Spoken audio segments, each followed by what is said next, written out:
तुमचं काही हरवलं आहे का अलीकडे? कदाचित स्वामींनी ते तुमच्या भल्यासाठी काढलं असेल. जीवनात जे काही हरवते ते नेहमीच नुकसान असते असे नाही.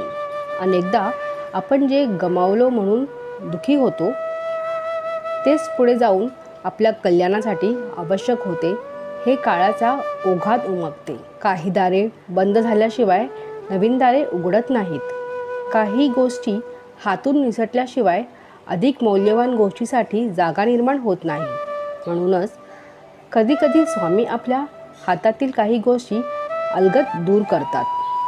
त्यावेळी ते नुकसान वाटते, पण प्रत्यक्षात ते त्यांच्या कृपेचा एक गूढ रूप असते. कारण स्वामी आपल्या आजच्या इच्छेपेक्षा उद्याच्या कल्याणाचा अधिक विचार करतात.